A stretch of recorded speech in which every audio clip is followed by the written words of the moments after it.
What's up, YouTube? Time for another testing the race truck video. Today is Friday and we're going to go to Edgewater, one of our local tracks, for Friday night test and tune to work on the burnout and make some more 60-foot passes. The air is really good today. It's 68, 69 degrees, about 38, 40 water grains. So I have not done a spool up in these kind of conditions and this good of weather since I have added 2 spool kits this year. So I can already tell you by the weather that the nitrous that I have in there right now is too much. The first jet I'm going to leave alone. I'm going to leave that as a 24 jet. But the second one, I'm going to step it down from a 38 to a 33. That doesn't sound like a big change, but for those of you guys that are familiar with nitrous, or you've watched my Nitrous on a Diesel 101, you know that a small numerical change is actually a big area of a circle change. So it's not going to be such a big change to where it's not going to spool as good. It's just it's going to not have too much nitrous so it backfires. You want to try to not backfire as much as possible. It's hard on stuff. So we got about 3 hours before we're going to be at the track. So I'm going to go and get these this jet swapped out and spool this thing up and make sure it's good for the rest of the night. It's only going to get cooler as the night goes on. So if it spools a tad slow right now, it'll spool faster as the night goes on. If it does backfire right now, I'll need to go even smaller, because as the night goes on, air gets better, it will have to take nitrous away. So I'm going to get that jet changed and then we'll do a spool up. So I don't know if you guys can see this or not in the video, but to make it easier on myself to know which one of these nozzles is for which stage, I have them wrote down 1 and 2, so that's down track 1, down track 2. Currently 2 is turned off. We're just leaving it on a 60 jet off the brake. And then SP1 is spool jet 1, and it is a 024. SP2 is spool jet 2, it's a 038. So this is the one that we're going to change out to an 033. When I had Chris Maston weld these bungs in for me, I had him put them at an angle, so that way it'd make it a little bit easier not to drop the jets, but it's still easy to do, so you got to be careful. So you can see there that that was, if it'll focus, that was a 38 jet. And now we are putting a 33 jet in it. And hopefully this is small enough or a big enough change. And if not, then I will have to put a 30 jet in it. So this one comes on at 1900 RPM. So I can also change the RPM in which this comes on, which affects it greatly as well. If I need to. And the spool jet 1 comes on at 1400, so I can move that up a little bit as well too. Anytime I'm in here, I always just check these things, make sure they're tight, because this thing is a rattle trap and it likes to rattle things loose. So that's good. We got that changed. So let's warm the bottle up, get the engine warmed up, and let's do a spool up. So the water temp on this thing is 66 degrees right now, so good chance it's not going to start without ether, but we'll try it.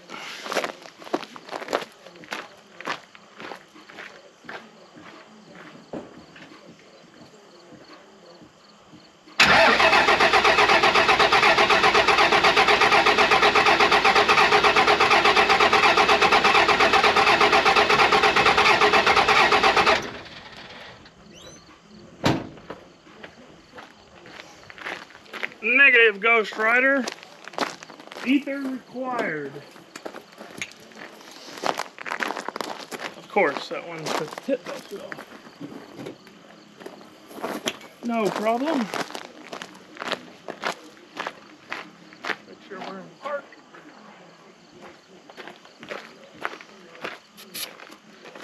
Remote start action.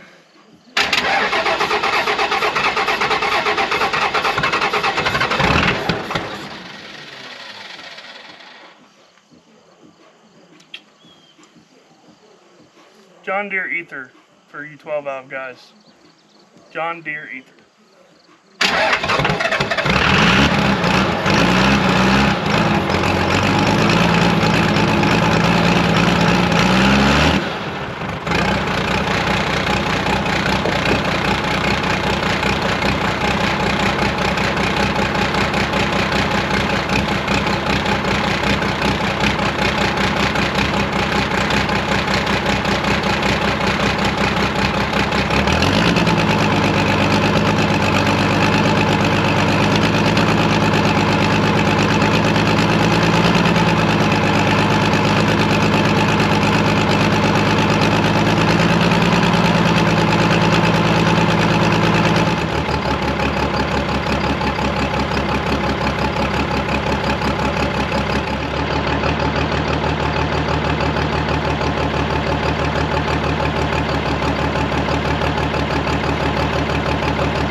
kind of weather in the books. The first one's always a little slow. That one was just a hair slower, getting from idle to 2 pounds of boost, because I was a little, what's the word I want to use? Conservative with the throttle input, so I didn't backfire or bring on too much fuel too soon and kind of flood it, because I wasn't 100% sure how the change was going to affect it. But it went right up on boost, no problem. So as the night goes on and it gets cooler, that tune-up is going to spool faster. The only concern that I have for this evening is I just cannot seem to get my nitrous bottles up to the pressure that I normally run. I'm using a different bottle heater than what I normally run, and I just don't feel like it's getting the bottle nearly as hot as my old heater was. So after tonight, I think I'm gonna have to order another one of my old style heaters. But we should be good to go to move in tonight to work on more burnouts and 60-foot passes. So I'm gonna get all this stuff loaded back up and head on over the track, and I'll turn this thing back on when we get there. So usually I'm at the track at the gate before it opens, or right when the track opens at 5:30. But today we had gotten caught in a decent amount of traffic heading over to the track. And then when we got there, we were met with the pleasant surprise of everybody and their brother having the same idea as me, thinking it was a great day and great weather to test. And because of that, the track was pretty caught off guard by the amount of people there. So they didn't have nearly as many people working the gate, and it took forever to get in. We didn't end up even getting in the gate until 7:30, and then we still had to get parked and unloaded and everything, and it's over at 10:30. So right off the rip there, we know that our time is pretty limited, but luckily I had done the work here at the house, testing the spool up. The truck was still warm, so I didn't have to spend a lot of time warming it up. So we get in, we get set up real quick, we get teched in, and basically get up there right away to make our first run. So hopefully we can get 2 or 3 of these in. By now, it's already dark. Temperatures dropped a little bit, but knowing that how it's spooled here at the house, I'm pretty confident knowing that it's going to spool up just fine at this particular time. So we go up and we roll in to do our burnout and take the tree.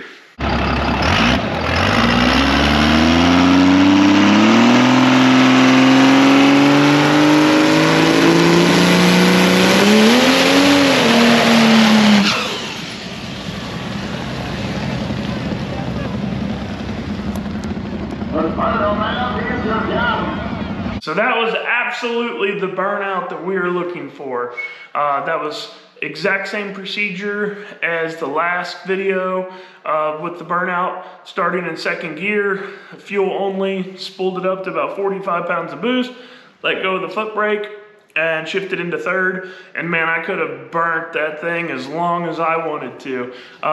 Like I said in the last video, you got to get kind of carried away with it to go as far as you wanted to go with it. So it felt like I was going to go all the way to the 330, but really I shut it off right before the starting line, which is pretty much perfect. Anything more than that would have just been excessive for no real reason. So that burnout was great. It was a little bit high on the RPM in second. It got up to about 5,600 RPM in second gear, so need to back that down a little bit, but man, great burnout, really happy with that. And then now we're gonna go up and take the tree. It's four-wheel drive.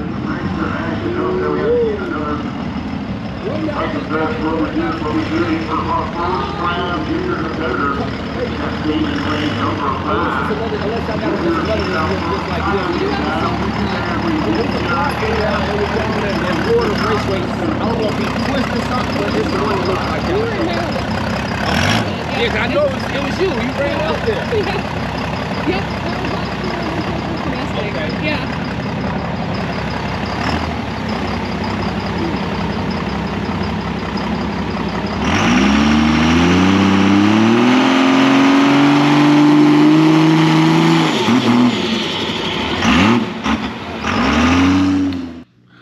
So after having given such a great burnout, that was very anticlimactic. It spooled fast, everything looked good there, but when I rolled it in and set the trans brake either didn't hold or had a very large delay in it before it was going to hold, and basically I rolled through the beams. My rule is, especially now that I'm doing burnouts, is if it don't work on the first one, drive it on down the track, obviously assuming it's not leaking anything, and go get it cooled down and figure out why. So pretty disappointed with that. Went back to the pits and looked at some data, and I couldn't really figure out why that happened. Nothing was giving me any telltale signs of why the trans brake wouldn't hold, especially when I spooled it up on the trans brake here at the house before we even left to go there. After spending 15-20 minutes trying to figure out what I wanted to do, I decided that for the next one, I thought that I knew that the trans brake would hold.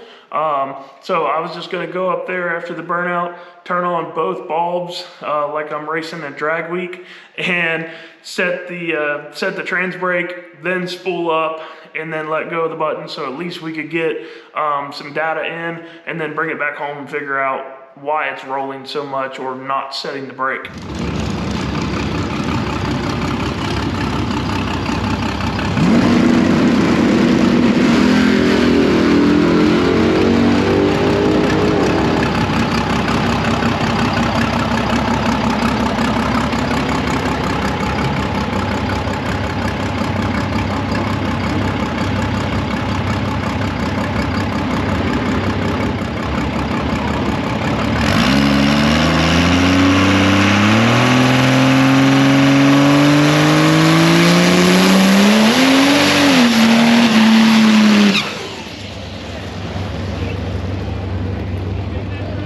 Another good repeatable burnout, just like the last one. This time I pedaled it a little bit once it was in third gear, just to see if I could bring the RPM back down, how it would respond to pedaling, things like that. Totally did not need that pedal. Looking at the data afterwards, actually where it needs calm down is in second gear. So I need to pretty much shift this thing to second gear as soon as my foot comes off the brake and my other foot goes on the throttle. That needs to happen, and then I need to shift it into second. I'm shifting it with a button on my shifter, so that way I'm not actually having to take my hands off the wheel. But super calm burnout, super smooth, super straight. Really couldn't be happier with that. Just gotta tame that RPM down a little bit more in second gear. But happy with that, and then go up next to take the tree and get us hopefully a 60-foot pass.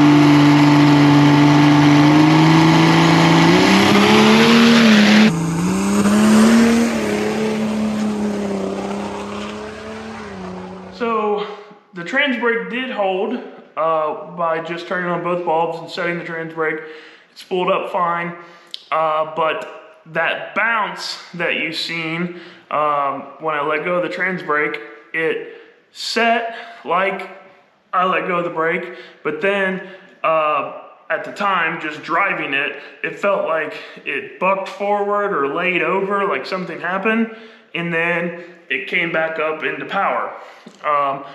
Right after that run, we had to hurry up and get everything put away because it started raining, so I didn't get to pull the data right away. But what I had seen from the video, I initially thought that for some reason I left before it was totally up on boost, and I thought that maybe it fell off the turbo, and then the nitrous came on the first kit, and then it wicked up and left.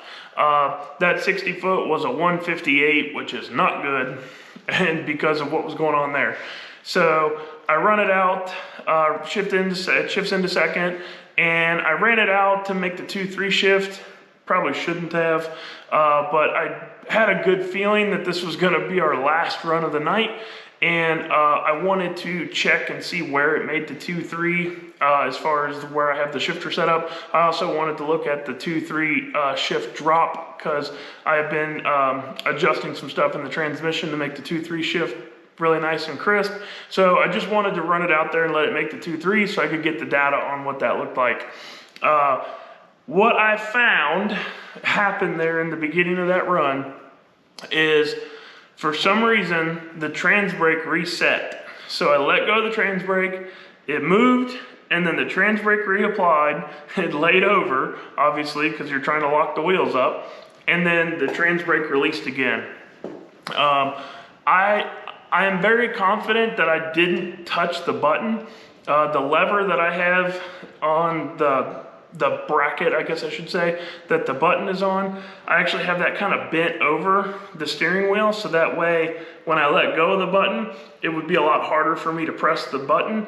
I've never done that before. I've never let go of the trans brake and then reset it, so I really don't think that I touched the button.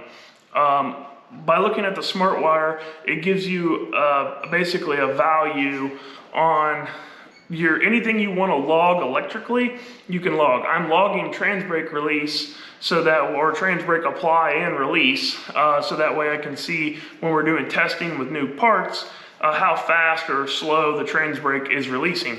So usually it'll give me a value of 0 when you're not on the trans brake, and then it'll give you a 0.5, sometimes 0.3, 0.4, but it's usually a low value when it's on the trans brake. And then when you let off, it's back to 0.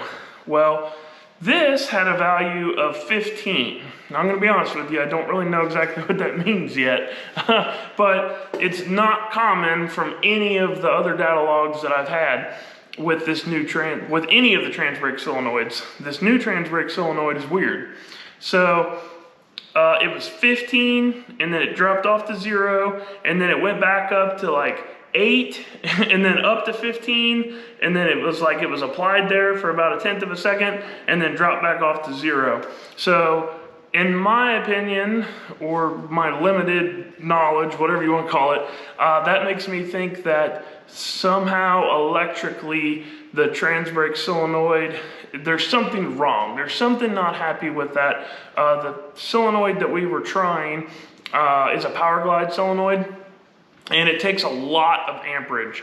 That thing will take 19 amps when you apply it, and the trans brake solenoid is on a 20 amp circuit, so it should be fine as far as the amperage goes, but I have been struggling with that thing since we've put it in.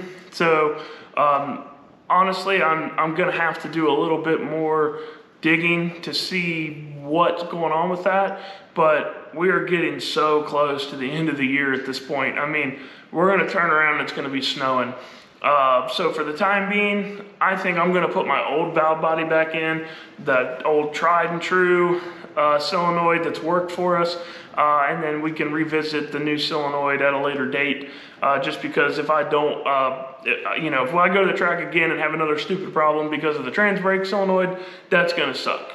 I also think that whatever weirdness is going on with this new solenoid is why it's rolling so much when I set the trans brake, because before with the old solenoid, I could set the trans brake and it wouldn't move after I set it, other than just, the slack in the drivetrain would settle, of course, but this thing is rolling. So I'm gonna go back to tried and true, what we know, and get back to the track as soon as possible. And now that we know we can do a good burnout, we can go to any racetrack, anywhere, and do a burnout. I know there's a lot of debate about the burnout. I posted some videos on my social medias, and there were some naysayers saying that basically it was not needed. And if you run on really good prep all the time, if you're running in a circuit to where you have quality track prep everywhere you show up, and that you're running with other trucks to where they're not putting a bunch of water down, or they have an avenue for you to drive around the water, then yeah, you probably don't need to do a burnout. But with what I do and the tracks that I'm going to locally, and if I ever get to the point where I race this thing, I might do some no prep stuff. The burnout is important just because I want to know that I could show up to any track, unload, and go there and not have to worry about if I can drive around the water or not. So happy with the burnout. Now we just need to put the rest of the run together, starting with the 60 foot. So next time we make a video about this thing, it's probably gonna have the old valve body back in it, and we're gonna go to the track, and we are gonna try to get this thing 60 foot and back in the 130s like it has been. So I appreciate you guys sticking around with me. If you like what I'm putting out, click that subscribe button with the bell icon on. That'll keep you notified of all my new videos. I'm gonna continuously drop videos Monday at 7. And then this week, I'll probably have a bonus video dropping about my dad's car. So if you're interested in the progress we're making on that, stay tuned. That'll probably come out Wednesday, Thursday, about 7 o'clock. So like always, I appreciate you watching, and we will catch you on the next one.